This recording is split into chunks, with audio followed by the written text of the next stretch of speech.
72 70 সেটা তো তোমাদেরকে বলেছি। এবার আমি তোমাদের আমার ধানের গুরুত্বপূর্ণ একটা ধান বীজ বলবো, সেটা হচ্ছে পান PAN 804 যমুনা ধান বীজ। পান 804 একটা উন্নত জাতের ধান বীজ, যা পান সিড প্রাইভেট লিমিটেড দ্বারা উন্নয়ন করা হয়েছে। এটা মূলত MTU 7029 স্বর্ণ জাতের একটা উন্নত সংস্করণ। বুঝতেই পারছো, MTU 7029 জাতের এই ধানটা পান 804, এটা কোন কোম্পানি তৈরি করছে? পান সিড প্রাইভেট লিমিটেড কোম্পানি এটাকে তৈরি করছে। ভালো করে দেখে নেবে, আগে বস্তায় যখন কিনবে না তখন দেখে নেবে। ধান বীজের বৈশিষ্ট্যটা কি না, ইমপ্রুভড ভ্যারাইটির এটা। আর এটার সময়সীমা 140 থেকে 145 দিন সময় নেয়। এই গাছটার উচ্চতা 110 থেকে 115 সেন্টিমিটার হয়। শীষের দৈর্ঘ্য 22 থেকে 24 সেন্টিমিটার হয়।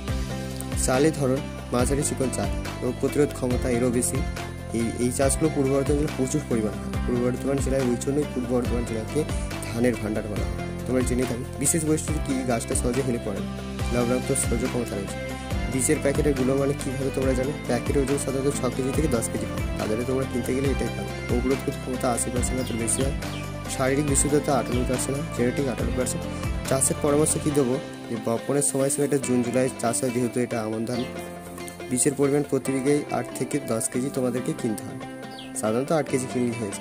রোপণের দূরত্ব কীরকম রোপণ করবে? 30 সেন্টিমিটার বা 15 সেন্টিমিটার। তার লেন্থটা 30 সেন্টিমিটার করবে, আর ব্রেথ যেটা পোস্ট সেটা 15 সেন্টিমিটার। সারের পরিমাণ মানে প্রতি বিঘায় ইউরিয়া দিতে হয় 20 কেজি, DAP দিতে হয় 10 কেজি, MOP দিতে হয় 10 কেজি, আর জিঙ্ক সালফেট যদি প্রয়োজন পড়ে তবে 1 কেজি দেবে। তুলনামূলক সুবিধা কী না, MTU 7029 জাতের তুলনায় এটা হচ্ছে উচ্চ ফলনশীল একটা ধান বীজ।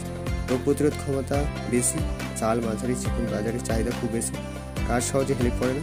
কোথায় পাওয়া যাবে না, যে ওষুধ কোম্পানি রয়েছে বাজারে আর সিড কোম্পানি পান 804 যমুনা বীজটা, সেই দোকানগুলোতে পাবে। এছাড়া তুমি যে অনলাইন